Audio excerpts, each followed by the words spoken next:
Shalom, selamat malam, sahabat-sahabat konsep dimanapun Anda berada. Ketemu lagi dengan kami, tim konsep untuk melaksanakan satu kegiatan diskusi Alkitab live ya, bersama dengan Coinserve People dan Pendeta Milton Pardosi. Pada malam hari ini kita masuk di bulan Mei, di minggu pertama, dan pada bulan-bulan sebelumnya kita sudah belajar dari pekabaran kitab Matius, pekabaran kitab Markus, dan pada bulan Mei ini kita akan mengulas pekabaran-pekabaran dari kitab Lukas. Dan minggu yang pertama ini kita akan membahas tentang pencobaan Yesus dan implikasinya bagi manusia pada saat ini berdasarkan Lukas pasal yang keempat ayat 1 sampai 13. Dan firman Tuhan atau materi yang akan dibawakan pada malam hari ini akan dibawakan oleh pendeta muda Adrian Runesi. Beliau adalah hamba Tuhan yang setia, yang melayani di Banyuwangi, Asem Bagus, SYS Muncar di Conference Jawa kawasan Timur. Tidak berlama-lama lagi, kita akan memulai pelajaran kita, dan setelah itu akan kita mulai diskusi. Sebelumnya mari kita memulainya dengan doa buka yang akan dibawakan oleh pendeta muda Ricky Moa. Mari kita berdoa. Kembali ya Tuhan, kami datang ke hadirat-Mu di waktu ini bersyukur, berterima kasih karena kebaikan pembelaan Tuhan yang kami rasakan. Kami datang memuji Tuhan karena kami percaya Tuhanlah satu-satunya kekuatan dan sumber pengharapan dalam hidup kami. Kami berdoa untuk program malam hari ini Tuhan, kiranya hikmat bijaksana surga menyertai kami semua. Kuasa Roh Kudus Tuhan yang boleh membuat kami mengerti. Terlebih kepada pendeta muda Adrian Runesi yang akan menyampaikan pelajaran. Biarlah ini boleh menjadi kekuatan bagi kami boleh semakin mengerti tentang kebaikan dan kasih Tuhan. Dalam nama Yesus Tuhan dan Juru Selamat kami sudah berdoa. Amin. Baik, terima kasih pendeta Ricky Moa. Baik, kita akan mendengarkan materi dari pendeta muda Adrian Runesi. Sebelumnya saya informasikan bagi sahabat-sahabat konsep yang ada di Zoom maupun yang ada di Facebook, jika ada pertanyaan ketika saudara mendengar materi pada malam hari ini, bisa dituliskan di kolom komentar di bawah ketika saudara menyaksikan live Facebook pada malam hari ini. Baik, tanpa berlama-lama lagi, saya serahkan waktu ini kepada pendeta muda Adrian Runesi. Baik, selamat malam untuk kita semua. Pada malam hari ini kita akan tiba pada pembahasan kita, khususnya dalam pekabaran dari kitab Lukas.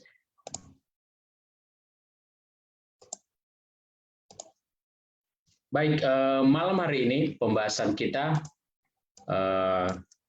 berjudul Pencobaan Yesus dan Implikasinya bagi Manusia berdasarkan Lukas 4 ayat 1 sampai 13. Kita tahu dalam cerita Lukas 4 ayat 1 sampai 13 ini adalah cerita pada saat itu ketika Yesus sedang berpuasa. Tetapi menjadi pertanyaannya adalah pada saat itu ketika Yesus berpuasa apakah dia berpuasa makan dan minum atau hanya puasa makan saja? Kalau kita lihat dalam terjemahan Alkitab, terjemahan baru katakan ia tidak makan apa-apa. Kalau terjemahan lama katakan suatu apapun tiada dimakannya. Kalau dalam terjemahan sehari-hari dikatakan ia tidak makan apa-apa. Dalam King James Version dikatakan he did eat nothing, ya. Nah, kalau dalam kutipan Roh Nubuat dikatakan selama di situ ia tidak makan apa-apa. Dengan kata lain, Alkitab dan Roh Nubuat hanya menyebut Yesus lapar karena tidak makan. Tidak disebut bahwa Yesus tidak minum, ya, tidak disebut akan hal itu. Nah, pertanyaannya adalah, dan apakah kita bisa lakukan puasa seperti yang Yesus lakukan? Jawabannya adalah tentu kita bisa lakukan, asalkan ada komitmen dan penyerahan khusus kepada Tuhan. Nah, apakah Yesus dicobai setelah puasa 40 hari atau selama periode 40 hari itu ketika dia berpuasa dia dicobai? Alkitab berkata, kalau kita merujuk cerita yang sama dengan cerita dalam kitab Lukas, dalam Matius 4, maka disebutkan, dan setelah berpuasa 40 hari dan 40 malam, akhirnya laparlah Yesus. Lalu datanglah si pencoba itu. Jadi jelas Alkitab menyatakan bahwa Yesus dicobai setelah berpuasa 40 hari. Baik, kita akan masuk lebih dalam kepada pembahasan kita pada malam hari ini. Ini adalah garis-garis besar yang akan saya bahas. Yang pertama, perbandingan urutan pencobaan dalam Lukas 4 ayat 1-13 dengan Matius 4 ayat 1-11. Jika memang berbeda, apa alasannya? Lalu yang kedua, apakah pola pencobaan setan kepada Yesus sama dengan pola pencobaan setan ke Hawa? Apa inti dari masing-masing pencobaan itu sebenarnya? Dan apa aplikasi model pencobaan setan ke Yesus dan ke Hawa kepada umat Tuhan saat ini? Kita akan masuk ke bagian yang pertama. Perbandingan urutan pencobaan dalam Lukas 4 ayat 1-13 dengan Matius 4 ayat 1-11. Jika memang berbeda, apa alasannya? Kalau kita lihat dari Matius pasal 4 dengan Lukas pasal 4, maka kita dapat bandingkan cerita ini. Sama-sama dibawa Roh Kudus ke padang gurun, tinggal 40 hari di padang gurun, Yesus berpuasa dan dicobai. Sama-sama juga di sana dikatakan Yesus lapar. Dan ayat yang ketiga, iblis mencoba Yesus dan berkata, jika engkau anak Allah, perintahkanlah supaya batu ini menjadi roti. Sama juga di dalam kitab Lukas. Tetapi Yesus menjawab, ada tertulis, manusia hidup bukan dari roti saja, tetapi dari setiap firman yang keluar dari mulut Allah. Sama, kita lihat sejauh ini masih sama ceritanya. Tapi nanti kita tiba kepada pencobaan yang selanjutnya.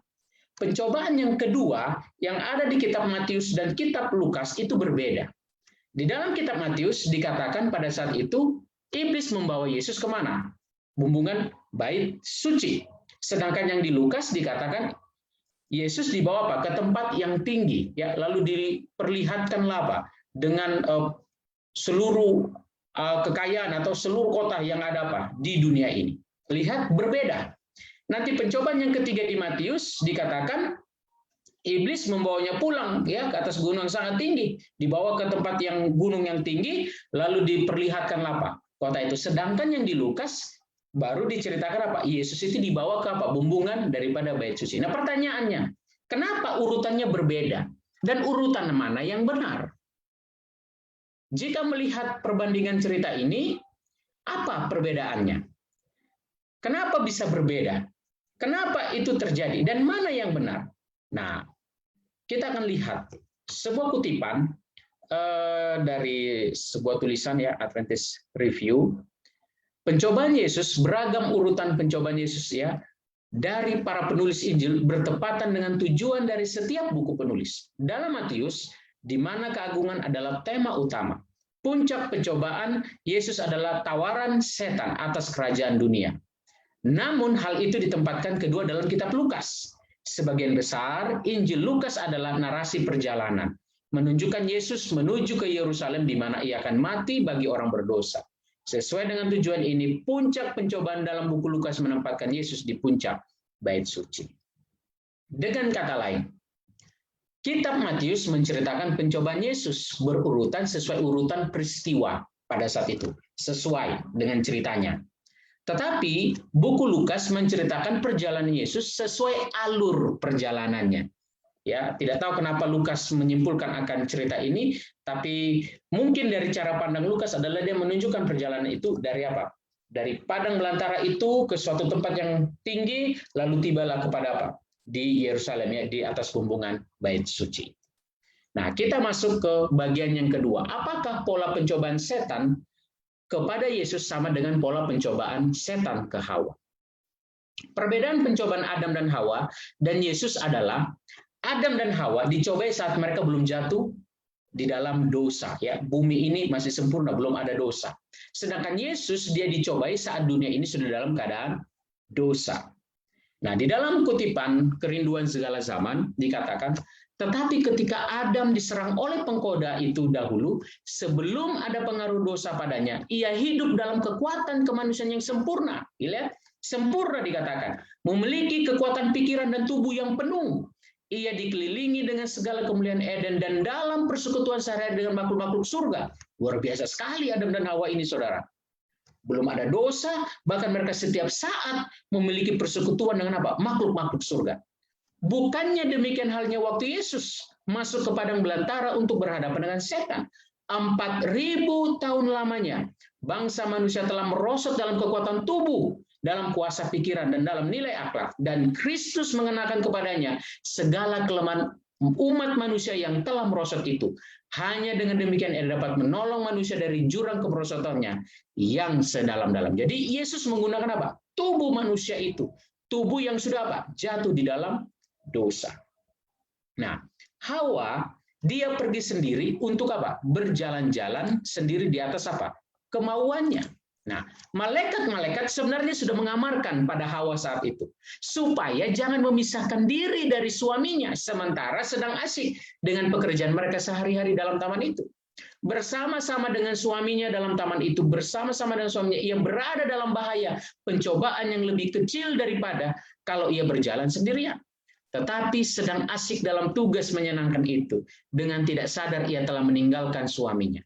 Pada waktu ia menyadari bahwa ia sendirian, ia merasakan adanya bahaya, tetapi sambil mengusir rasa takutnya itu, ia merasa bahwa ia mempunyai akal budi dan kekuatan yang cukup untuk mengetahui serta menolak yang jahat. Jadi sebenarnya sudah diingatkan kepada Hawa, jangan apa? Memisahkan diri dari suaminya. Makanya ini satu pelajaran bagi kita semua, khususnya yang sudah berumah tangga. Jangan kita memisahkan diri dari pasangan kita. Kenapa? Karena setan seringkali berusaha merusak kita pada saat-saat seperti itu. Nah, pada waktu itu Hawa ini sadar, dia merasakan ada bahaya, tapi dia mulai berpikir, dia sambil usir rasa takut itu, pasti aku bisa kok mengalahkan akan hal itu.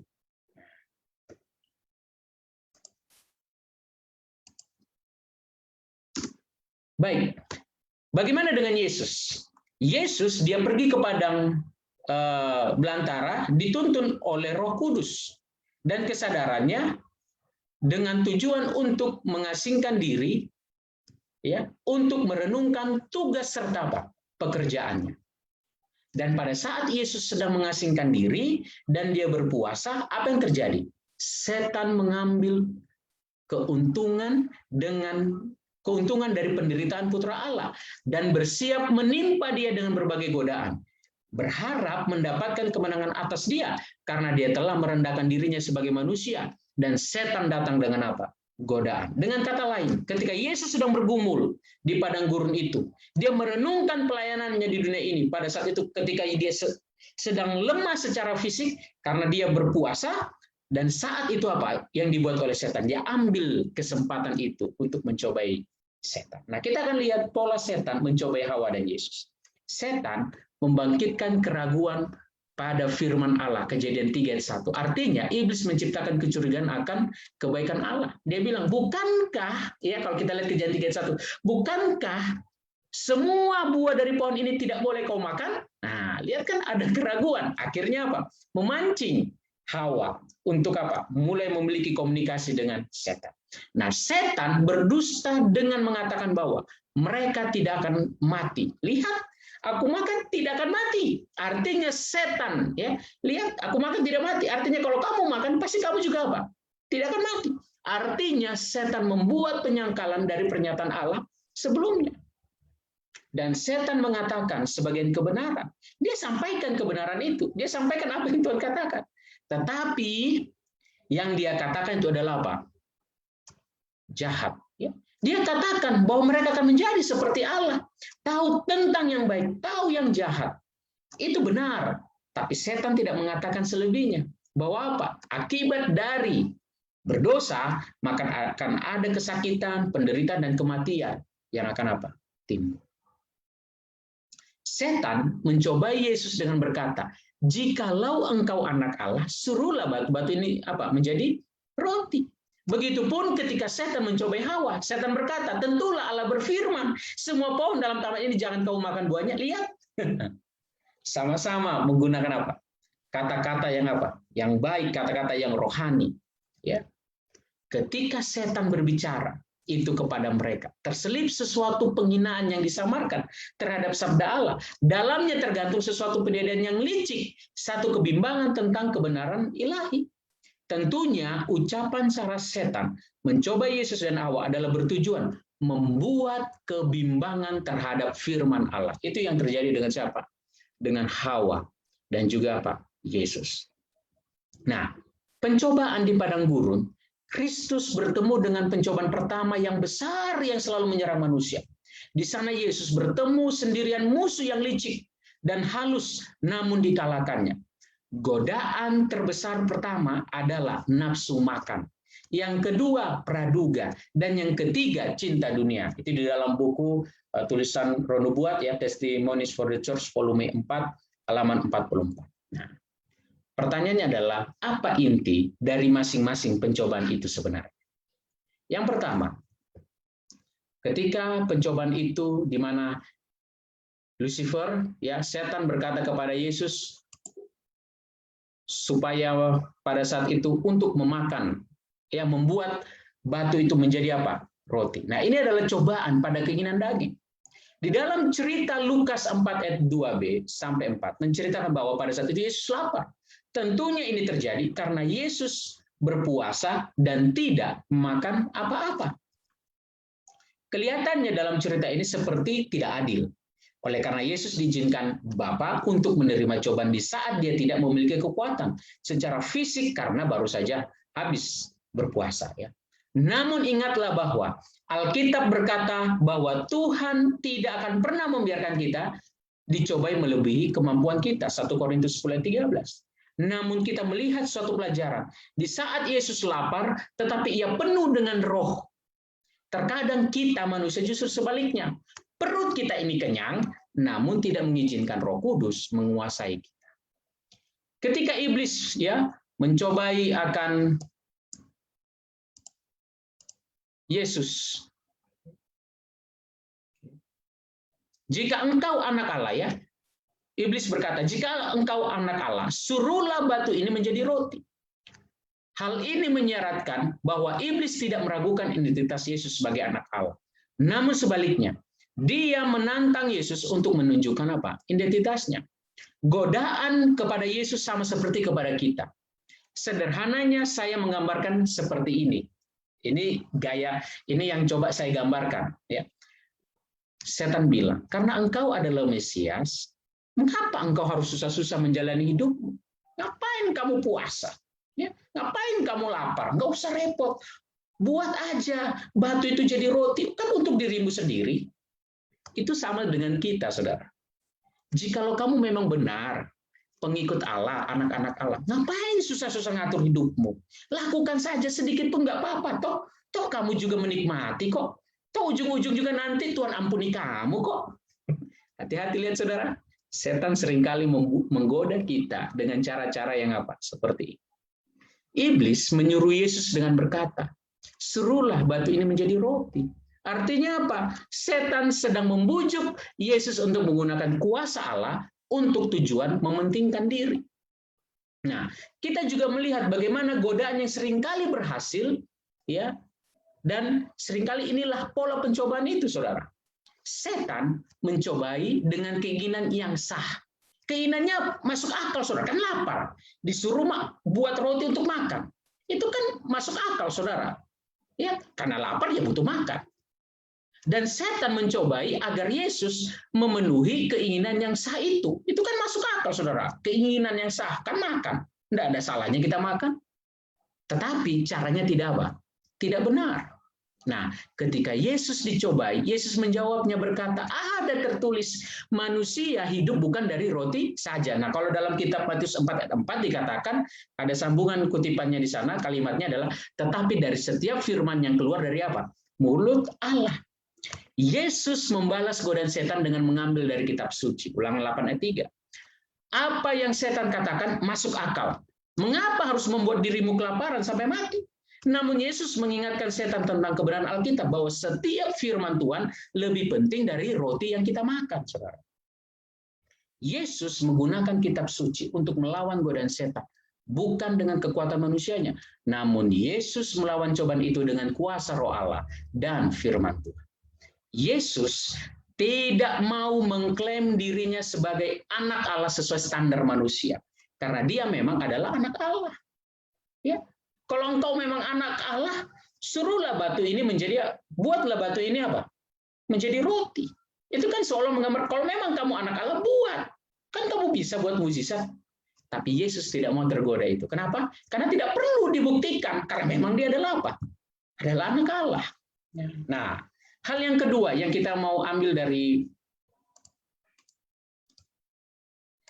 pelajaran ini ya, pencobaan yang kedua ya, di mana tentang apa yang ada di dunia ini dan juga dengan apa? Sebuah penyembahan. Nah, ini berbicara tentang daya tarik nafsu mata. Iblis kembali mencoba Yesus dengan membawa Yesus ke atas gunung yang tinggi, menunjukkan kepadanya semua kerajaan dunia dengan meminta Yesus menyembahnya dan akan memberikan semua kerajaan yang Yesus lihat jikalau Yesus mau menyembahnya. Iblis tahu Yesus telah datang untuk memenangkan kerajaan dunia ini. Ini adalah ajakan untuk memenangkan kembali dunia tanpa harus disalibkan. Setan akan memberikannya kepada Yesus jika Yesus mau menyembah di hadapannya. Setan mengklaim bahwa otoritas atas kerajaan bumi ini telah diserahkan kepadanya. Dan Yesus tidak pernah menentang pernyataan itu. Dengan kata lain, Tuhan memberikan iblis kesempatan untuk menguasai dan mencobai Adam dan Hawa sebagai penguasa bumi di Taman Eden. Makanya Alkitab menyebut iblis sebagai penguasa dunia, Yohanes 12 ayat 31, dan penguasa angkasa, Efesus 2 ayat 2. Karena setan memiliki kemuliaan kerajaan dunia ini dan dapat memberikannya kepada siapapun yang dia inginkan, makanya tidak heran banyak orang yang menginginkan posisi kekuasaan dan wibawa. Oleh sebab itu iblis berkata, jadi jikalau engkau menyembah aku, seluruhnya itu akan menjadi apa? Milikmu. Lukas 4 ayat 7. Bapa mengizinkan Yesus agar tidak mengalami pencobaan ini sebelum Yesus memasuki kemuliaan. Ya. Namun, setan menawarkan Yesus jalan keluar dari penderitaan dan kekuasaan sebelum Yesus mengalami penderitaan di salib. Namun sebenarnya pada akhirnya Yesuslah yang akan memerintah bumi ini untuk selama-lamanya tanpa ada kuasa setan yang menguasai bumi ini. Wahyu 11 ayat 15. Jika Yesus pada saat itu mengalah kepada cobaan ini, tentulah keselamatan bagi kita tidak mungkin terjadi. Mungkin saja Yesus mendapatkan otoritas untuk memerintah, namun tentulah hal itu membuat Yesus tidak dapat menebus orang berdosa melalui pengorbanannya. Dan Yesus menjawab dan berkata kepadanya, tetapi Yesus berkata kepadanya, ada tertulis, engkau harus menyembah Tuhan Allahmu dan hanya kepada Dia sajalah engkau berbakti. Lukas 4:8.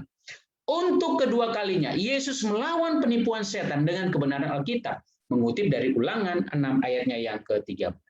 Mungkin tampaknya ada keuntungan bagi Yesus untuk menghindari salib, tetapi Yesus menegaskan dan mengingatkan setan bahwa hanya Tuhan saja yang layak disembah dan Yesus harus melaksanakan apa? Tugasnya. Yakobus 4 ayat 7 berkata, karena itu tunduklah kepada Allah dan lawanlah iblis, maka ia akan lari daripadamu. Yesus memberikan contoh bahwa hanya melalui firman Tuhan dan penyerahan kepada Tuhan sepenuhnya, kita dapat mengalahkan pencobaan yang kita hadapi. Hal yang ketiga, pencobaan yang ketiga, menguji Tuhan melalui tanda-tanda dan keajaiban. Ini berbicara tentang daya tarik bagi kesombongan hidup. Lukas 4 ayat 9-11.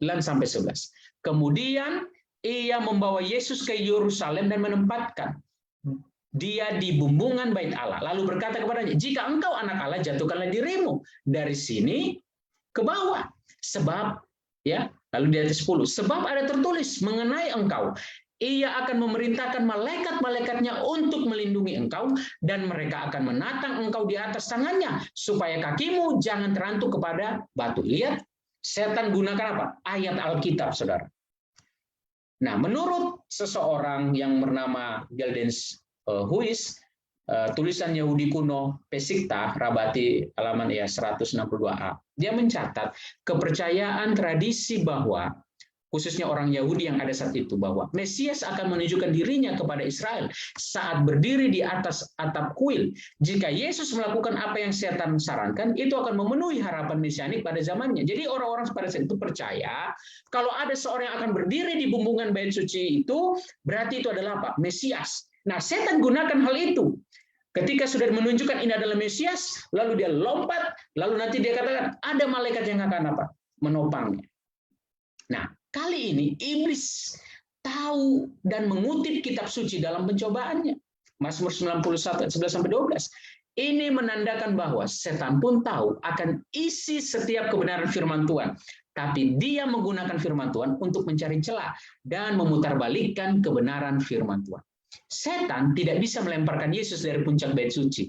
Yang bisa dilakukan hanya mencobai dan menghasut Yesus untuk menjatuhkan dirinya. Yesus sadar bahwa setan membujuknya untuk mengambil langkah iman yang sebenarnya akan menguji atau mencobai Tuhan dengan cara yang tidak benar. Godaannya mungkin adalah untuk melakukan keajaiban yang spektakuler.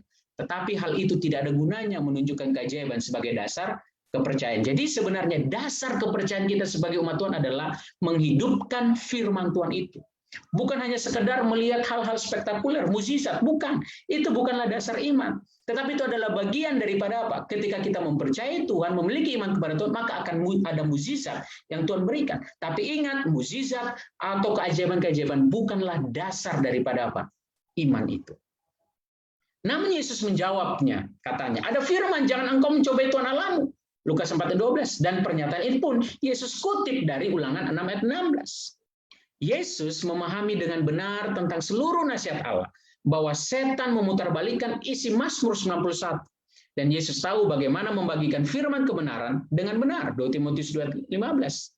Dan pada akhirnya, dalam cerita itu, setan pun pergi apa? Meninggalkan Yesus. Nah, pertanyaan selanjutnya adalah, apa aplikasi model pencobaan setan ke Yesus dan ke Hawa kepada umat Tuhan saat ini yang kita alami pada saat ini?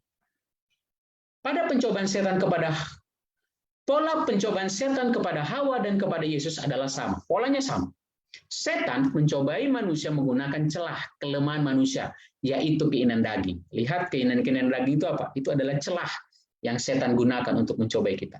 Setan juga menggunakan firman Tuhan dengan memutarbalikkan kebenaran itu dengan melemahkan umatnya. Dan setan juga menggunakan apa? Firman Tuhan, saudara, diputarbalikkan untuk melemahkan kita. Nah, pencobaan di padang gurun, Kristus bertemu dengan pencobaan pertama yang besar yang selalu menyerang manusia. Di sana Yesus bertemu sendirian musuh yang licik dan halus, namun dikalahkannya. Godaan besar pertama adalah nafsu makan, kedua praduga, yaitu meragukan firman Allah, dan yang ketiga cinta akan apa? Dunia.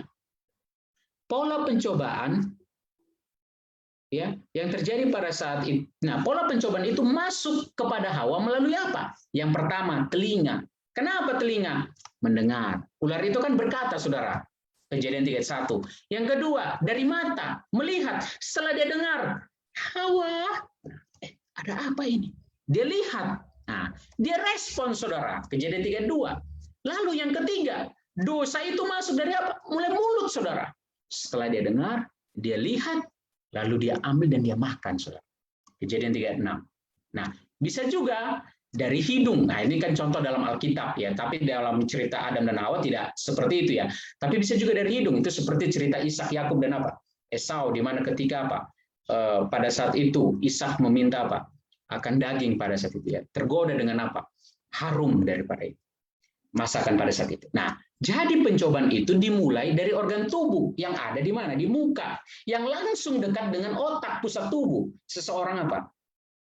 Manusia. Nah, telinga, mata, mulut, hidung diibaratkan seperti pintu atau jendela.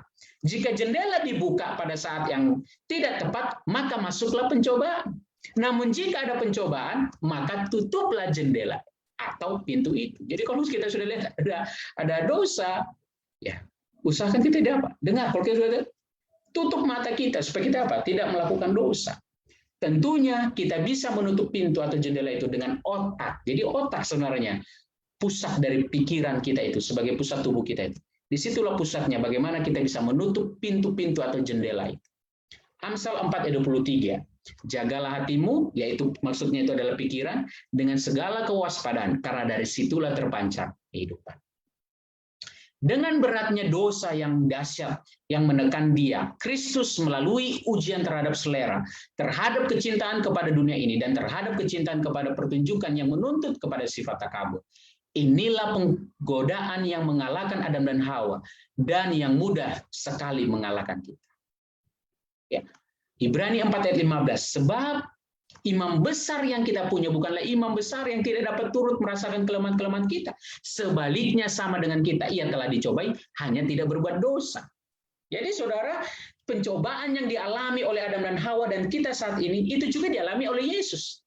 Hanya bedanya adalah, Yesus yaitu adalah imam besar kita, dia tidak mau apa?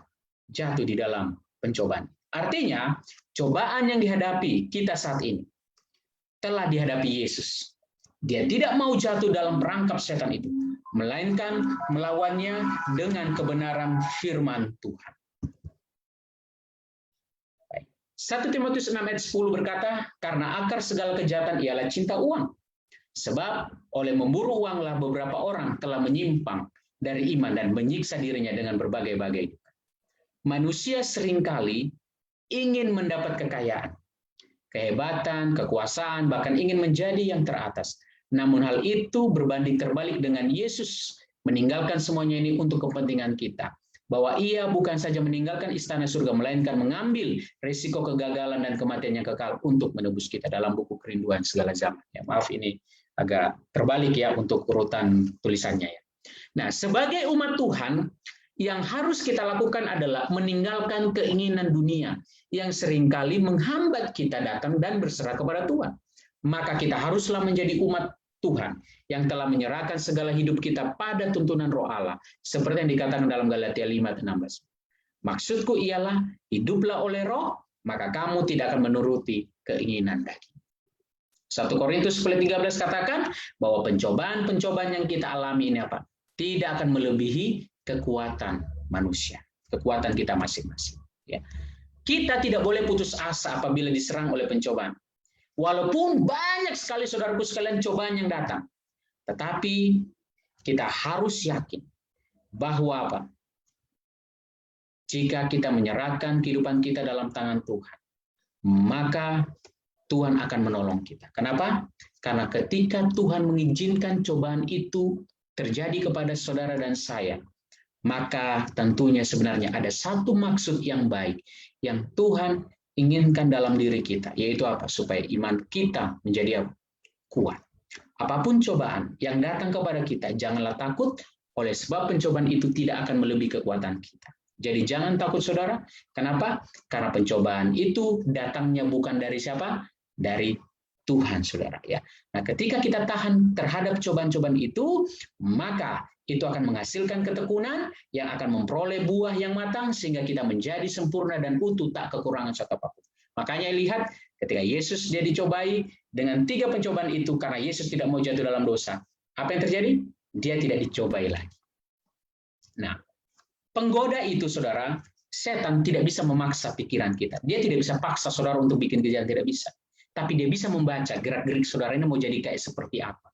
Dia bisa tahu, ya. Sebenarnya cobaan-cobaan yang kita alami itu ialah dicobai oleh karena keinginannya sendiri. Karena ia diseret dan dipikat olehnya. Yakobus 1:14. Jadi setiap tindakan yang kita lakukan adalah pilihan kita sendiri. Jadi jika kita ingin setia kepada Allah, maka pilihlah selalu untuk menyerahkan hidup kita kepada Tuhan. Nah, pertanyaan selanjutnya adalah apakah ada level pencobaan yang tertinggi? Setan itu tahu titik lemah saudara dan saya, dan masing-masing orang titik lemahnya berbeda. Ujian itu bertingkat, tetapi pencobaan itu dari siapa? Dari setan. Nah, pencobaan itu tidak bertingkat, saudara. Pencobaan itu menyentuh 3 isu. Ragu terhadap firman Allah, selera kita, dan juga keinginan dunia. Jadi pencobaan itu tidak bertingkat. Tapi sama saja semuanya, saudara. Hanya setan tahu titik lemah saudara. Oh, pendeta Adrian ini kelemahannya di sini, dia masuknya dari sini. Ya. Allah tidak bisa dicobai. Yang dirujuk di sana, ini cerita tentang bagaimana Bapa waktu dibilang di pencobaan yang ketiga tadi itu ya, jangan engkau mencobai apa? Bapamu ya. Nah, yang dirujuk di sana adalah Bapa yang memberikan firman yang dikutip oleh setan. Jadi kata firman Tuhan Allah di situ tidak merujuk kepada Yesus, tetapi kepada siapa? Kepada Bapa ya. Jadi firman Tuhan itu bukan untuk diuji-uji benar atau tidak, bukan Saudara. Nah, apakah kita masuk ya dalam Yakobus 1 ayat 12 dan 13. Berbahagialah orang yang sabar, menanggung pencobaan, karena sesudah ia tahan uji, ia akan menerima kelak mahkota hidup yang dijanjikan Allah kepada segala orang yang mengasihi Dia. Seorang pun jangan, apabila ia terkena pencobaan, berkata bahwa aku terkena pencobaan Allah, karena Allah tiada tercoba dengan kejahatan, dan ia sendiri tiada mencoba seorang jua pun, tetapi tiap-tiap orang terkena pencobaan apabila ia ditarik dan diperdayakan oleh hawa nafsunya sendiri. Yakobus 4 ayat 7 sampai 8. Karena itu tunduklah kepada Allah dan lawanlah iblis, maka ia akan lari daripadamu. Mendekatlah kepada Allah dan ia akan mendekat kepadamu. Tahirkanlah tanganmu, hai kamu orang-orang berdosa, dan sucikanlah hatimu, hai kamu orang yang mendua hati. Inilah menjadi doa dan harapan kita. Terima kasih.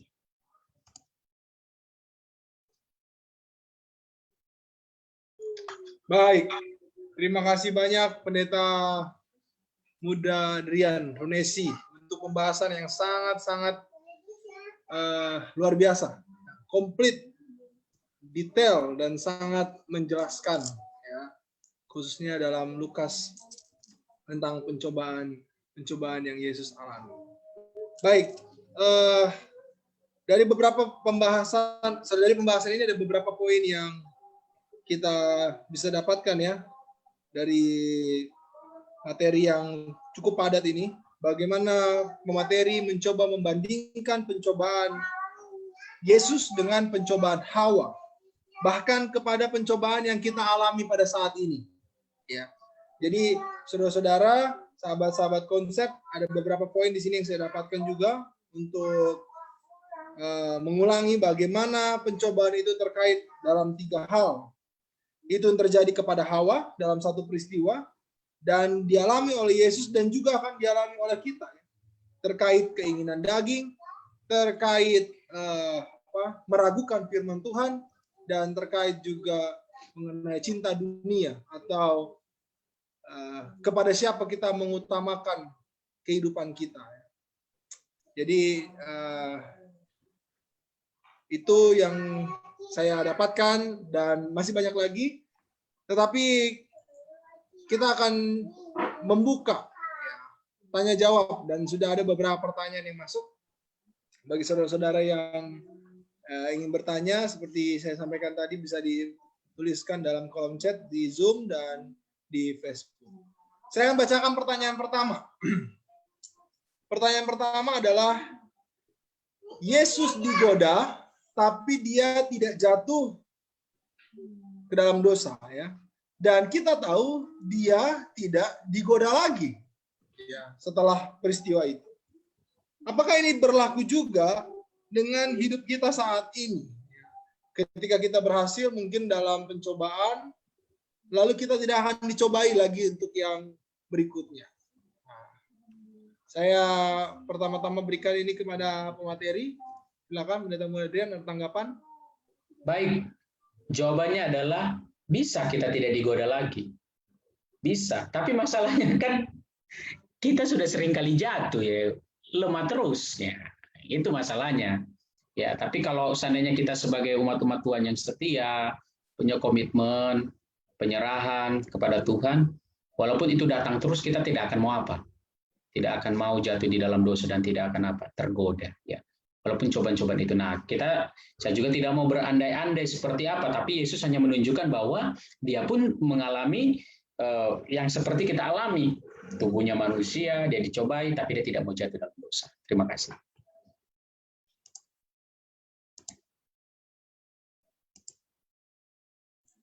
Baik, terima kasih Pendeta Muda Adrian. Jadi, ya itu bisa juga terjadi kepada kita ya.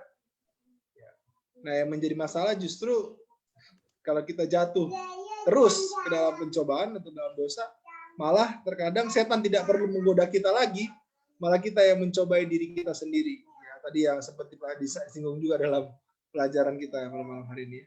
Oke, Mungkin ada tanggapan lagi dari saudara-saudara yang lain yang ada di Zoom pada malam hari ini mengenai pertanyaan pertama ini. Kira-kira ada ada tanggapan? Boleh saya berikan waktu ini kepada Pendeta Muda Matias. Mungkin ada tanggapan, Pendeta Matias Tani? Baik, terima kasih. Jadi saya masih ingat kalau saya di UNAI, waktu saya masih belajar ya, waktu itu, bahwa proses dosa terjadi itu ada dua ya, digoda dan tergoda. Nah, dari Hawa itu, dari pertama di sorga ya, itu tergoda ya. Sementara datang tiba kepada Adam dan Hawa itu digoda dan tergoda, jadi dua-duanya. Nah, pertanyaannya sekarang kita di mana ya? Apa kita sering digoda atau kita sendiri tergoda ya? Jadi untuk bisa menjawab itu ya kita sendiri yang masing-masing tahu ya. Karena waktu Yesus kenapa dia tidak tergoda? Ya mungkin persamaannya, saya juga masih ingat ini salah satu dosen mengatakan bahwa persamaan kita dengan Yesus adalah sama-sama memiliki daging yang berdosa. Tetapi yang membedakan kita adalah Yesus tidak pernah jatuh dalam dosa, sementara kita sering jatuh dalam dosa. Ya, jadi itu dua perbedaan yang sangat signifikan yang bisa terlihat, sehingga kita tidak bisa pungkiri bahwa kita sering kali jatuh ya. Sementara Yesus sekali digoda, dia tolak dan dia tidak tergoda lagi untuk seterusnya. Terima kasih, Pendeta. Baik, terima kasih. Ya, terima kasih. Jadi mungkin kalau saya simpulkan apa yang Pendeta Matias Tani sampaikan, ya sebenarnya mungkin bisa saja ya, karena kita sama seperti Yesus. Tapi terkadang justru malah Yesus bisa, tapi kita yang justru malah melemahkan diri kita sendiri. Seharusnya bisa ya, seharusnya bisa. Oke. Saya mau ke Pendeta Pardosi mungkin untuk menanggapi pertanyaan pertama ini dulu, Sir.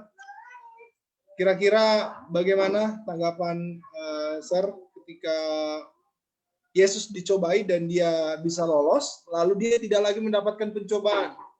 Nah, bagaimana dengan kita? Apakah bisa peristiwa yang sama atau kejadian yang sama terjadi bagi kita saat ini? Terima kasih. Silakan, Sir. Baik, terima kasih ya. Sampai salam jumpa kembali dengan saudara-saudara, para pendeta muda, sahabat konsep, dan yang menonton di YouTube ya. Setelah peristiwa Yesus dicobai setan 3 kali itu, yang menyangkut kepada nafsu atau selera, seperti tadi dijelaskan oleh pemateri kita, pendeta muda Adrian, lalu menyangkut kepada keyakinan atau kepercayaan kepada firman Tuhan, dan yang terakhir menyangkut kepada kekuasaan, karena memang itulah pencobaan yang dialami oleh Hawa di Taman Eden, dan itu juga yang harus dilalui oleh Yesus Kristus. Nah, karena Yesus sudah berhasil menolak, melawan pencobaan setan itu, maka setan tidak lagi muncul langsung dengan dirinya sendiri untuk menghadapi Yesus Kristus. Tetapi setan menggunakan manusia untuk mencoba membujuk Yesus. Kalau saudara masih ingat waktu Yesus disalibkan itu, ada yang berkata, ya kalau kau memang anak Allah ya turunkanlah dirimu, kan, selamatkanlah dirimu. Nah kalau Yesus ikuti itu, ya berarti dia akan mengikuti bisikan atau cobaan dari setan, tapi melalui manusia. Sehingga akhirnya Yesus tidak akan mati di kayu salib. Dan kalau tidak mati di kayu salib, berarti penyelamatan itu tidak jadi.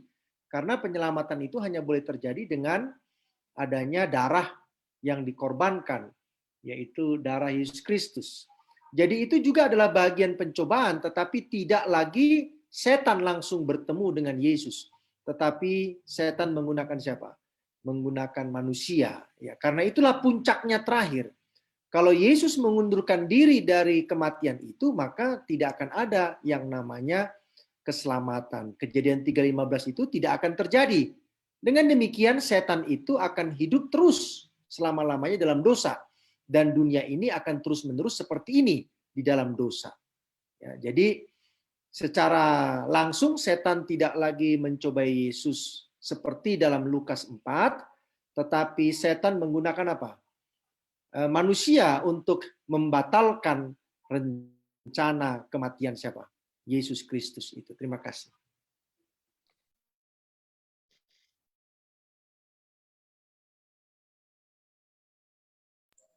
Baik, terima kasih Pendeta Pardosi untuk penjelasannya. Jadi sebenarnya masih ada ya peristiwa Yesus dicobai, walaupun tidak secara langsung dilakukan oleh setan, tetapi dilakukan oleh manusia. Ya, saya pernah juga membaca beberapa ayat tentang peristiwa ini. Bahkan imam-imam, orang-orang yang lewat pada saat itu, bahkan orang yang di sebelah Yesus juga ya, mereka mengatakan bahwa kalau engkau anak Allah, turunkan dirimu dari salib itu. Jadi Yesus pun masih mengalami pencobaan. Baik, silakan Pendeta Alex, ada tanggapan?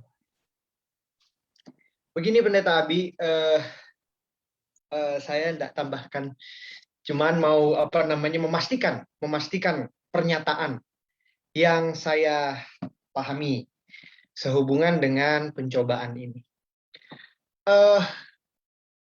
Bagaimana kita bisa memastikan orang itu hidup di dalam dosa dengan konsepnya dia selalu ada di dosa itu, dengan orang yang hidup dia sudah selesai sama dosa yang pertama, dia melakukan dosa lagi. Apakah dia masih tetap dikategorikan orang yang jatuh dalam dosa atau hidup dalam dosa?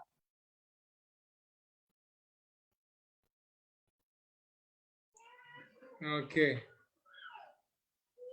Jadi maksudnya kalau contohnya kita melakukan dosa yang berbeda gitu ya. Contoh kita sudah menang dalam dosa A, tetapi kita melakukan dosa yang lain gitu. Mohon maaf ini saya agak kurang apa. Maksudnya kalau kita lakukan dosa yang lain, apakah kita dikategorikan masih hidup dalam dosa? Kira-kira gitu ya. Coba tolong kalau saya salah, tolong dikoreksi. Ya, tepat. Ya, oke. Boleh minta tanggapan dari saudara-saudara, dari teman-teman pendeta muda. Bagaimana jika kita bisa menang dalam pencobaan yang satu, tetapi ternyata kita dalam pencobaan yang lain kita jatuh dalam dosa. Apakah kita dikategorikan hidup di dalam dosa? Ya, kira-kira gitu ya. Mudah-mudahan saya tidak salah paham. Baik, Pendeta Dwi, kira-kira ada tanggapan, Pendeta Dwi? Ya, sebagaimana Pendeta dapat pertanyaan inilah, gimana menanggapinya?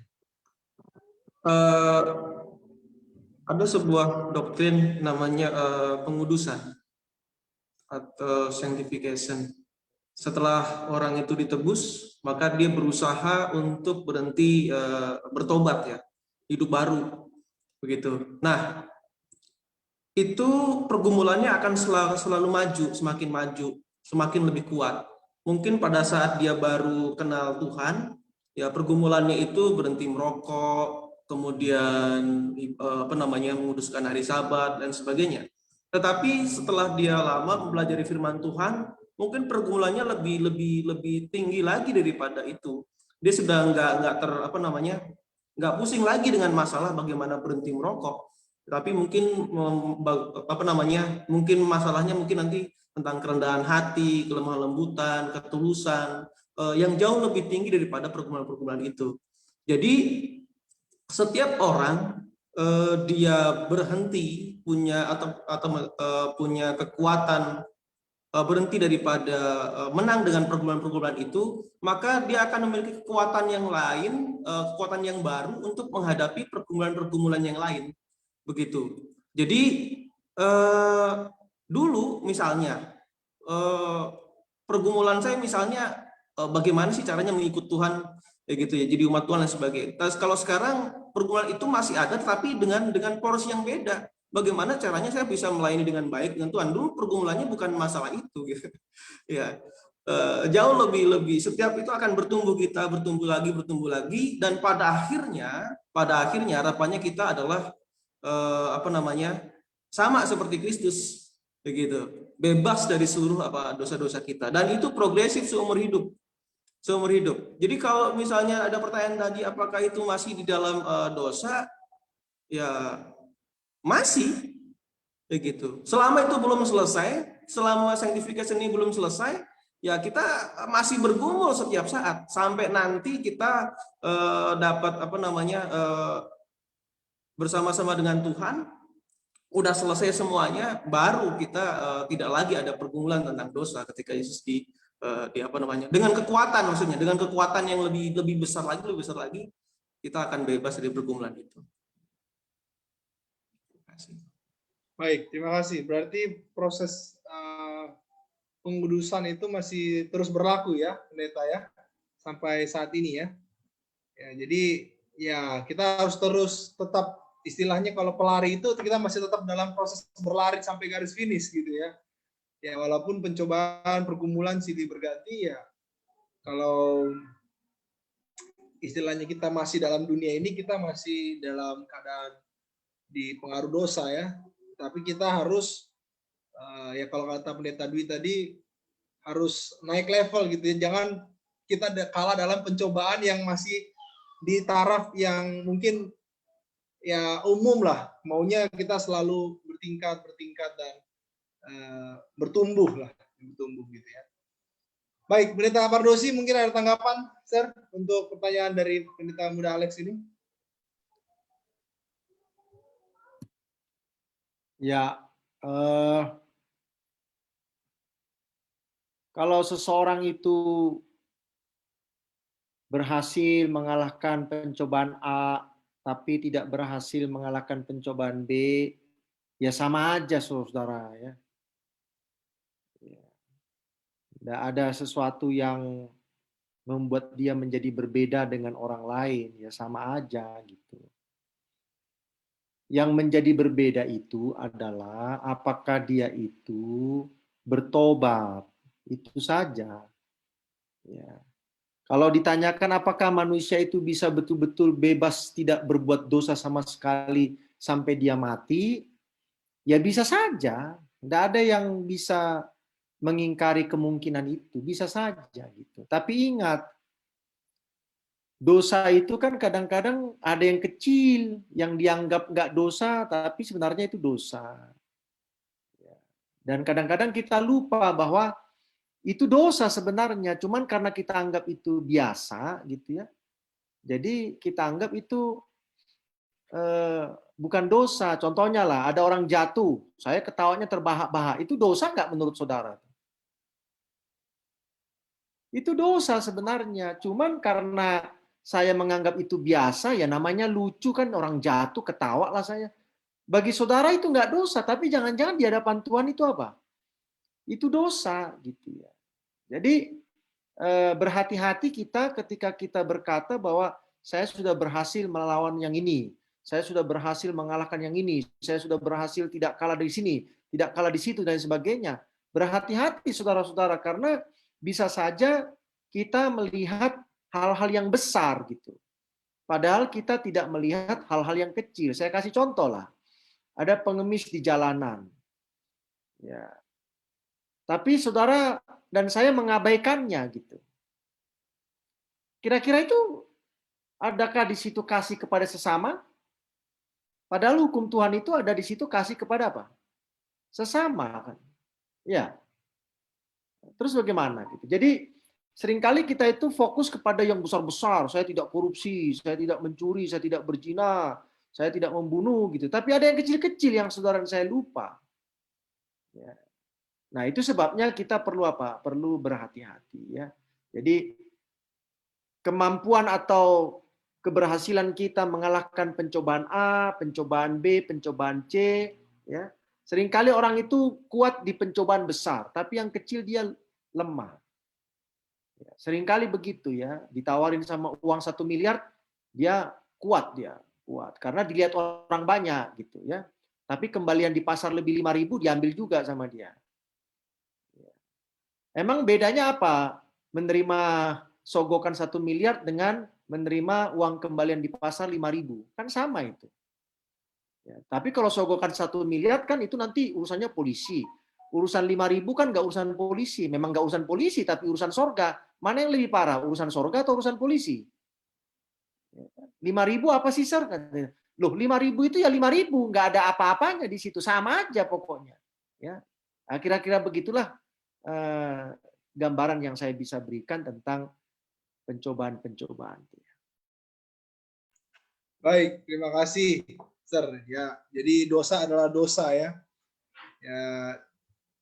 Ya, dari pernyataan yang Sir sampaikan tadi, kita dapat beberapa poin penting di situ ya, bahwa ya jangan kita kalau contohnya sudah menang dalam pencobaan A, terus kita merasa wah saya sudah hebat gitu ya. Padahal mungkin ada hal-hal kecil yang tidak kita perhatikan dan kita jatuh dalam hal itu, dan mungkin juga masalah kesombongan juga ya, yang kadang-kadang tidak disadari tapi kita jatuh gitu. Baik, terima kasih.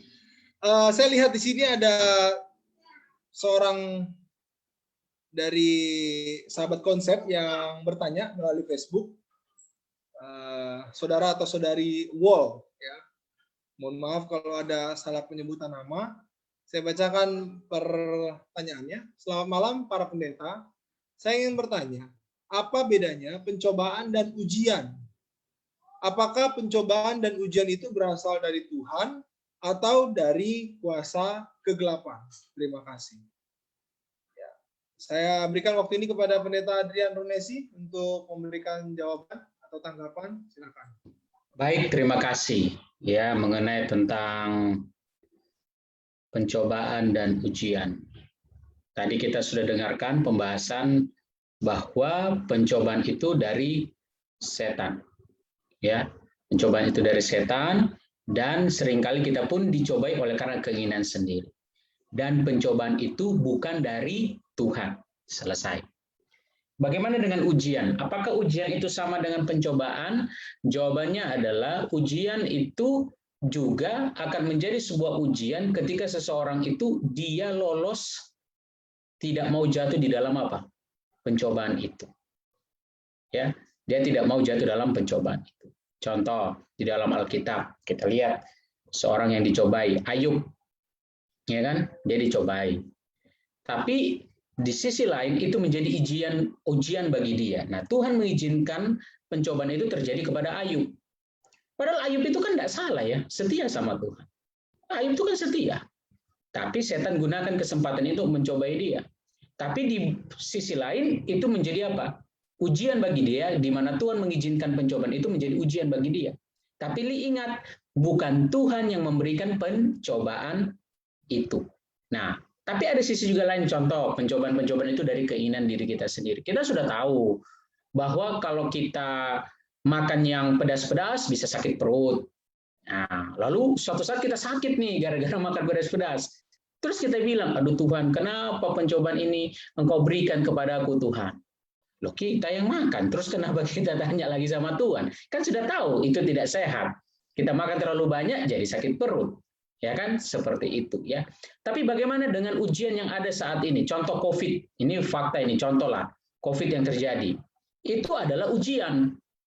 Ya, itu adalah ujian yang terjadi. Contoh orang yang selama ini setia, ya banyak umat-umat yang setia dalam pekerjaan, jujur ini, tapi karena COVID dia terdampak, akhirnya dia diberhentikan dari pekerjaan. Itu ujian bagi dia. Itu ujian bagi dia. Dan dia akhirnya apa? Walaupun dia menghadapi ujian itu, tetapi dia tetap setia sama Tuhan. Nah, dia membuktikan bahwa apa? Dia tetap setia kepada siapa? Kepada Tuhan. Ya. Jadi pencobaan itu datangnya dari setan dan keinginan kita sendiri, dan Tuhan tidak memberikan pencobaan itu, tetapi ujian itu terjadi oleh karena Tuhan mengizinkan hal-hal itu, mungkin bisa saja datang dari pencobaan, ataupun mungkin bisa saja datang dari keadaan di dunia kita ini. Terima kasih. Baik, itu tanggapan dari pemateri pada malam hari ini ya. Saya dapat beberapa poin juga dari jawaban beliau. Tapi mari kita lihat tanggapan dari saudara atau para pendeta muda yang ada di Zoom ini. Ada yang mau menanggapi? Boleh langsung. Silakan. Baik. Saya mau menanggapi ya. Silakan, pendeta. Tadi kan sudah disampaikan oleh materi ya, di mana Yesus juga mengalami pencobaan yang datangnya dari setan ya. Tujuannya adalah menjatuhkan Yesus dan menjatuhkan manusia.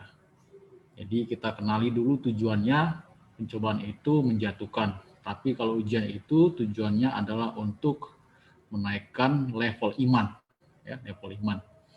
Dan biasanya itu ujian itu datangnya dari Tuhan, ya, agar kita ya, menjadi orang yang semakin beriman. Jadi bisa kita bedakan bahwa pencobaan itu datangnya dari setan, ujian itu datangnya dari Tuhan. Jadi kita tidak bisa mengatakan bahwa pencobaan ini datang dari Tuhan. Tetapi kalau kita lihat dari konteks cerita Ayub, itu ada juga atas izin Tuhan. Tetapi bukan Tuhan yang mencobai. Itu saja dari saya. Terima kasih. Baik, terima kasih. Pencobaan untuk menjatuhkan, ujian untuk menumbuhkan iman ya. Baik, itu dari pendeta Sitorus, pendeta Mars Sitorus. Saya mau ke Sir Pardosi. Silakan pendeta Pardosi untuk menanggapi pertanyaan ini. Baik, mari kita baca Alkitab dulu. Dalam buku Yakobus pasal 1 ayat 2 sampai 3, ada yang mau bantu baca?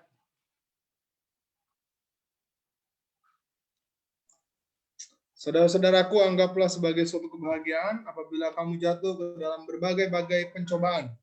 Sebab kamu tahu bahwa ujian terhadap imanmu itu menghasilkan ketekunan.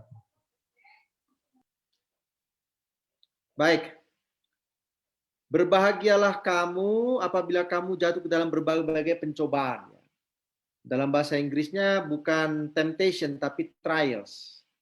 Trials itu artinya tantangan. Kenapa? Sebab kamu tahu bahwa ujian terhadap imanmu itu menghasilkan apa? Ketekunan.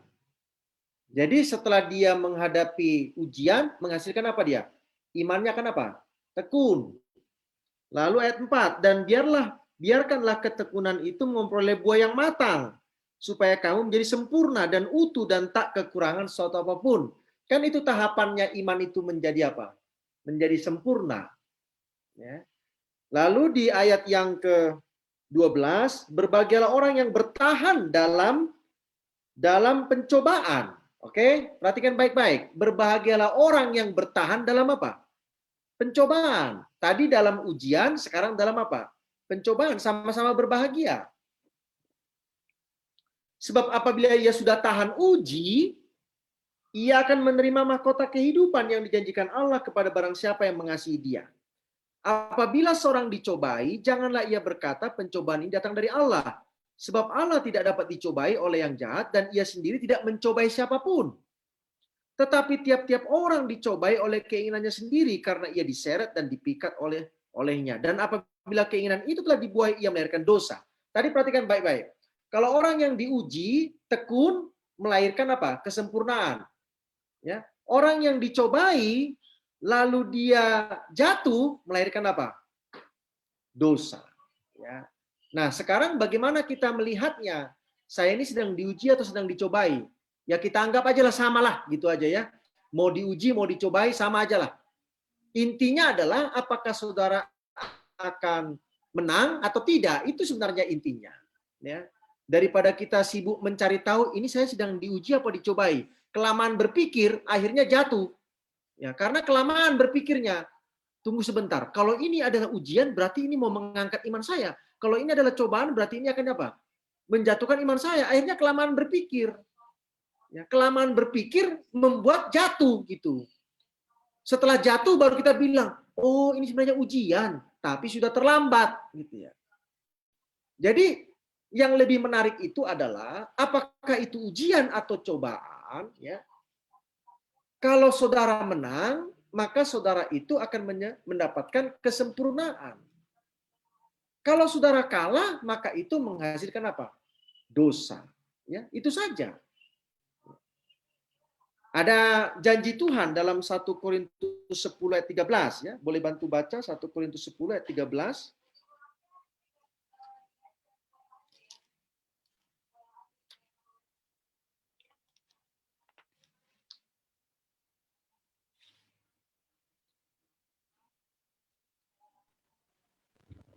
Korintus 10 ayat 13. Pencobaan-pencobaan yang kamu alami ialah pencobaan-pencobaan biasa yang tidak melebihi kekuatan manusia, sebab Allah setia dan karena itu Ia tidak akan membiarkan kamu dicobai melampaui kekuatanmu. Pada waktu kamu dicobai, Ia akan memberikan kepadamu jalan keluar sehingga kamu dapat menanggung. Jadi Tuhan akan siapkan apanya? Solusinya. Ya. Kalau kita bergantung sama Tuhan, entahkah itu ujian, entah itu pencobaan. Kalau sama Yesus itu kan jelas-jelas pencobaan. Sama Adam dan Hawa itu jelas-jelas pencobaan. Tetapi pencobaan itu bisa Tuhan gunakan sebagai ujian. Bisa Tuhan gunakan sebagai ujian. Tetapi ujian yang Tuhan kirim bisa jadi pencobaan bagi saudara kalau saudara kalah. Tapi ingat, Tuhan itu menyiapkan apa? Menyiapkan pertolongan. Ya. Karena kita itu tidak akan diizinkan menghadapi ujian melebihi kekuatan kita. Ya. Tuhan sudah siapkan. Terima kasih. Baik, terima kasih Pendeta Pardosi untuk penjelasan yang baik ya. Bagaimana yang penting adalah bagaimana kita bisa menang ya, bisa melewati pencobaan atau ujian itu ya.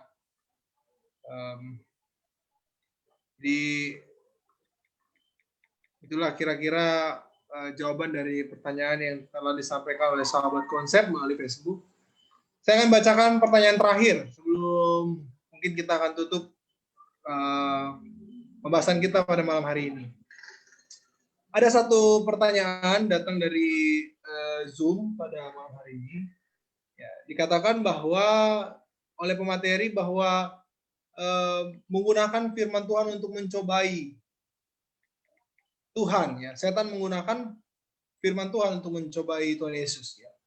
Lalu bagaimana dengan kita sekarang ketika kita menggunakan firman Tuhan untuk menyerang orang lain ya. Ya. Contohnya melalui media WA, Facebook, atau mungkin ketika kita berkhotbah untuk bertujuan menyerang orang lain menggunakan firman Tuhan. Bagaimanakah ini bisa apakah ini adalah contoh yang sama? Apakah kita melakukan hal yang sama ya, seperti setan lakukan menggunakan firman Tuhan untuk mencobai Yesus? Nah, kira-kira gitulah saya buat sederhana untuk menjelaskan pertanyaan ini. Silakan Pendeta Muda Adrian.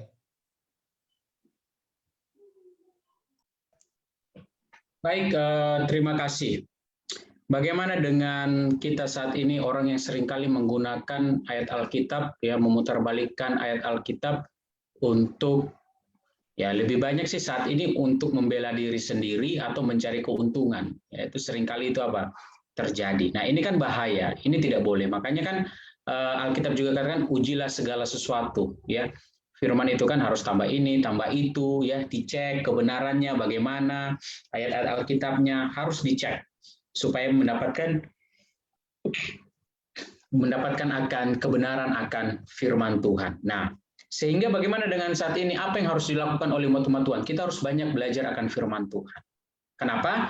Karena banyak juga orang-orang yang sesat menggunakan firman Tuhan untuk memutarbalikkan apa? Kebenaran firman Tuhan.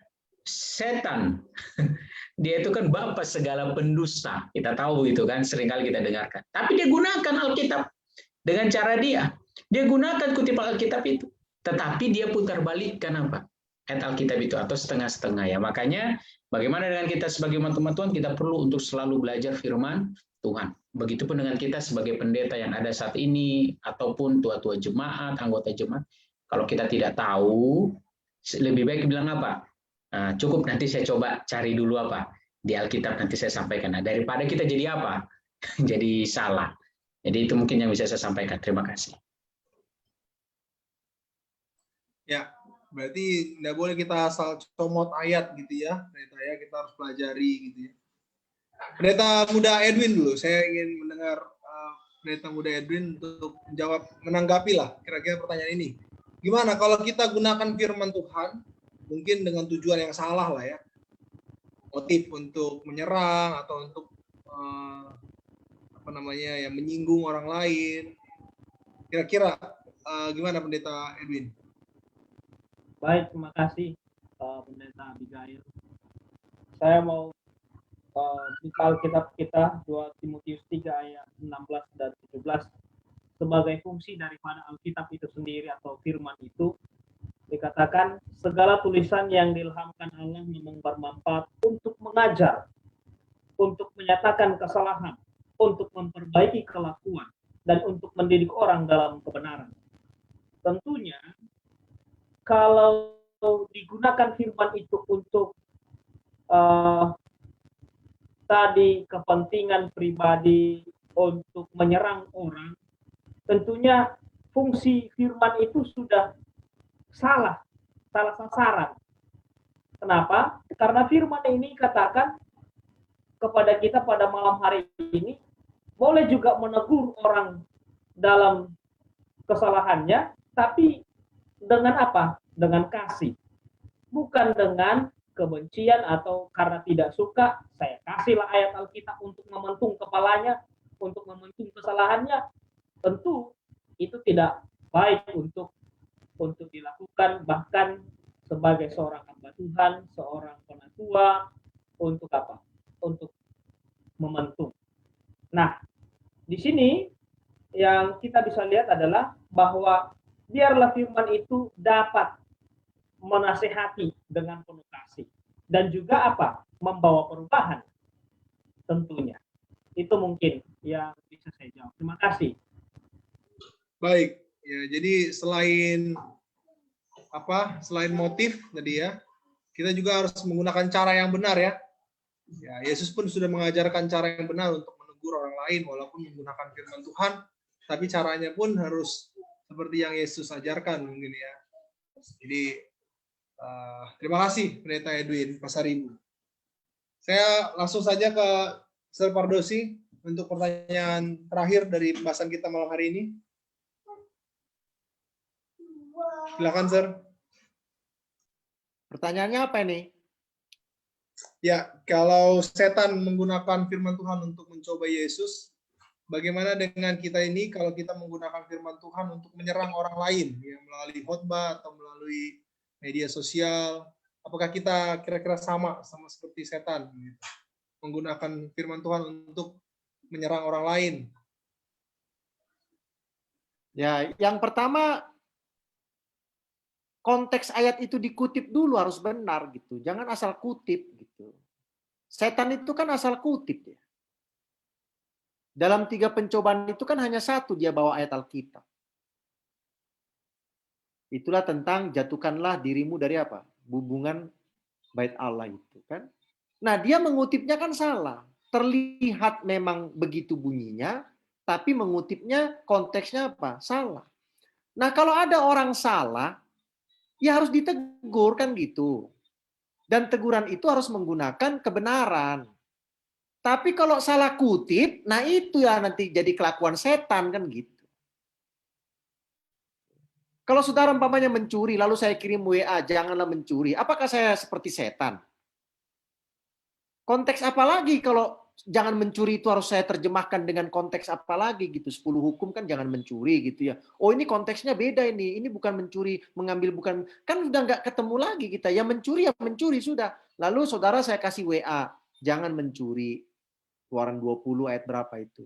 Lalu saudara bilang, wah ini sudah seperti setan ini, menggunakan ayat Alkitab. Ya kalau salah ya harus ditegur menggunakan ayat Alkitab. Yang penting jangan salah apa? Salah mengutip ayat, salah konteks, ya. Itu yang namanya cocokologi itu. Bagaimana ya saya supaya menegur orang, dicarilah ayat supaya cocok gitu, padahal nggak cocok gitu. Nah sekarang saya tanya sama saudara sebagai pendeta muda, Anda berkhotbah di gereja itu mau ngapain?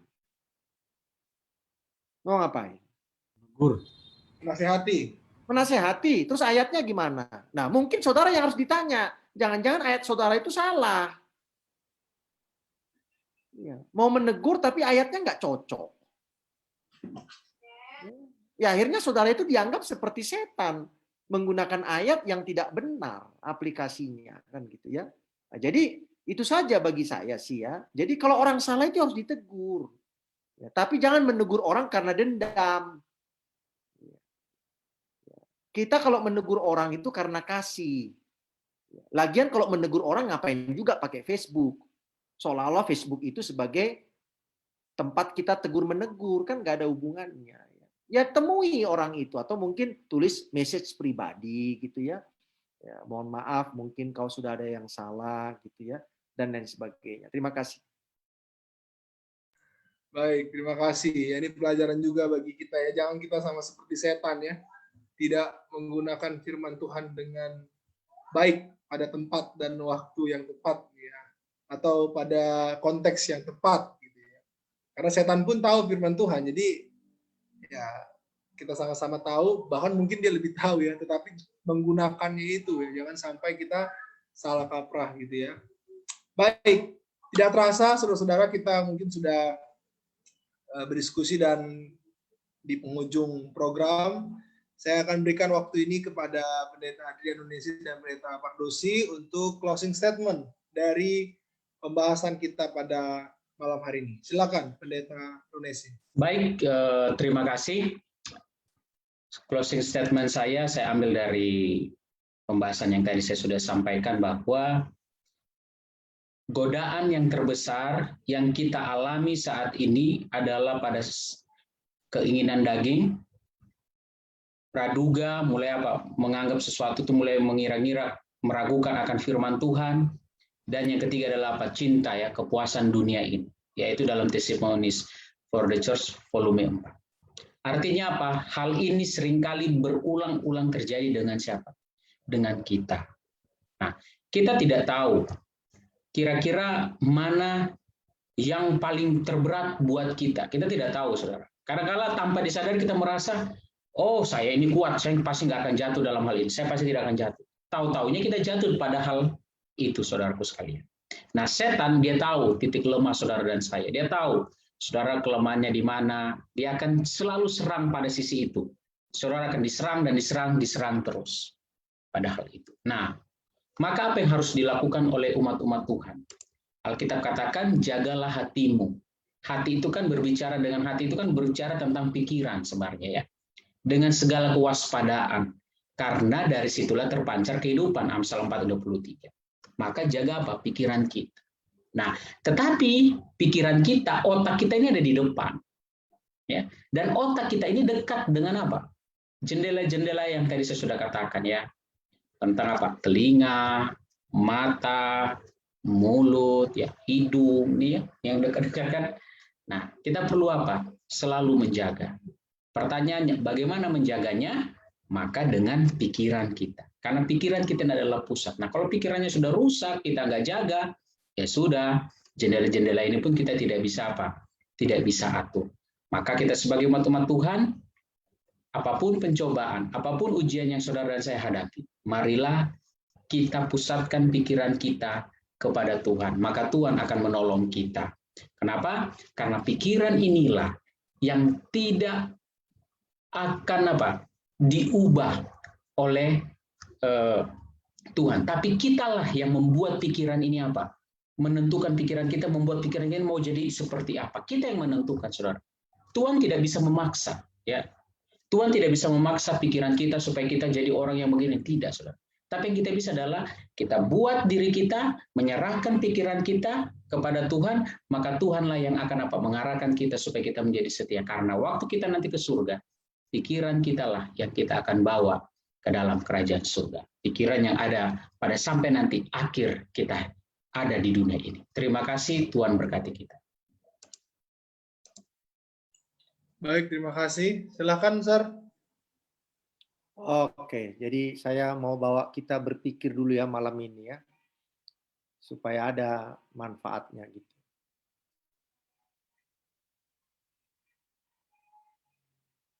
Pencobaan itu bisa kita bikin sendiri. Jadi sebenarnya kita itu yang membuat sendiri pencobaan itu.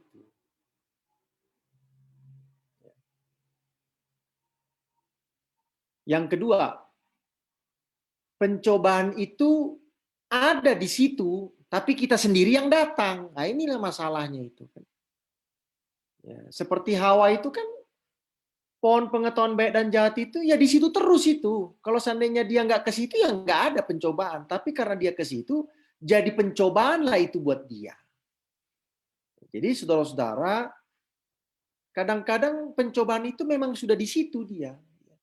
Saudara datang ke situ atau enggak ke situ, sudah di situ pencobaan itu. Jadi harusnya kita menjauh dari pencobaan, bukan mendekat kepada apa? Pencobaan. Dan yang ketiga, memang setan datang. Ya seperti Yesus kan. Yesus itu kan habis berpuasa dia. Ya. Tiba-tiba datang setan kan. Artinya pencobaan itu bukan yang saya buat sendiri. Pencobaan itu bukan saya datang ke tempat pencobaan itu, tapi memang setan mendatangi kita untuk mencobai kita. Nah, inilah yang kita perlu harus simak baik-baik. Tadi saya sudah bacakan di Yakobus pasal 1 tadi ya. Manusia itu dicobai oleh keinginannya sendiri. Itulah namanya Anda membuat sendiri pencobaan itu. Nah, itu sebabnya berhati-hati, jangan kita membuat pencobaan ya, buat diri kita sendiri. Karena itu bisa berbahaya. Atau jangan sampai kita mendatangi tempat di mana di situ ada pencobaan. Itu namanya saudara membawa dirimu ke dalam pencobaan. Padahal kalau berdoa Bapa kami, janganlah membawa kami ke dalam pencobaan. Tuhan sudah mau menarik saudara dari pencobaan, tapi saudara sendiri, saya sendiri yang membawa diri saya ke dalam apa? Pencobaan. Jadi kan doa kita tabrakan. Tetapi kalau setan yang datang sama kita, inilah yang harus kita hadapi. Ya, ini yang harus kita hadapi. Caranya apa? Lawan si iblis itu. Ya. Nah kalau Yusuf beda lagi. Apa cara Yusuf? Lari. Bukan berkata kehendak mulai yang jadi, kehendak siapa? Enggak ada kehendak Tuhan yang jadi. Lari dia. Ya. Kita jatuh dalam pencobaan kadang-kadang kehendak Tuhan yang jadi katanya. Kehendak siapa? Oh, enggak ada kehendak Tuhan. Kehendak kita aja itu bukan kehendak Tuhan. Ya. Jadi kalau tidak lari, ya lawan gitu. Kalau kita masih bisa menghindarkan pencobaan, hindari. Untuk apa kita bergulat dengan pencobaan? Ya. Terima kasih banyak. Selamat malam, Tuhan memberkati. Baik, selamat malam. Jadi dari closing statement ini mudah-mudahan kita dapat aplikasi secara pribadi ya, tidak hanya sekedar sebuah pengetahuan, tetapi kita benar-benar dapat bergumul, bahkan dapat satu perubahan dalam diri pribadi kita, agar kita dapat menjauhi pencobaan, bahkan jangan sampai kita yang membuat pencobaan gitu sendiri. Ya, mudah-mudahan Tuhan bisa kuatkan kita dalam menghadapi pencobaan, dan kita sendiri pun harus bergumul untuk melawan pencobaan itu ya. Kalau tadi kata Serpadosi, kalau kita tidak lawan, ya lari. Ya, jangan kita mendekat kepada pencobaan itu ya. Baik, kita akan tutup malam hari ini, saudara, dengan doa. Sekali lagi saya ucapkan terima kasih kepada pemateri. Saya minta kepada Pendeta Muda Dwi Cahyono oleh memimpin kita dalam doa tutup. Baik, mari kita berdoa.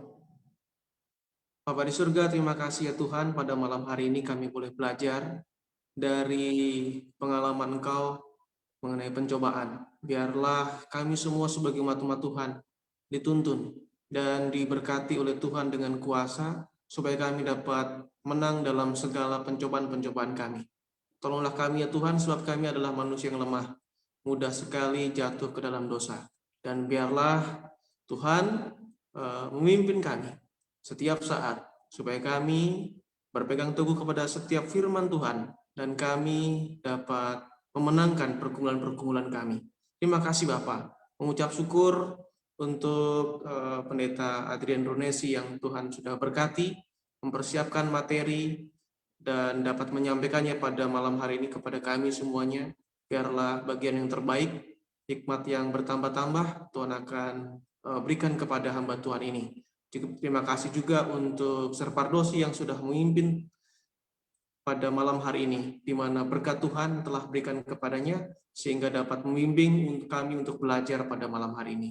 Dan kami juga berdoa untuk kami semua yang ada di Zoom, dan juga yang menyaksikan acara ini melalui media online, biarlah kami semua akan ditolong oleh Tuhan dan diberkati oleh Tuhan. Terima kasih Bapak. Kami serahkan semuanya ke tangan-Mu, biarlah segala sesuatu Tuhan akan menyempurnakannya. Di dalam nama Tuhan Yesus kami telah berdoa dan mengucap syukur.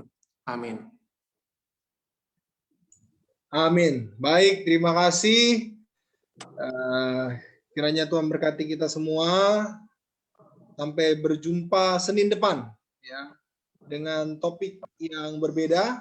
Tentu masih dalam Kitab Lukas sesuai dengan tema pada bulan Mei ini. Dan pemateri untuk minggu depan adalah saya sendiri.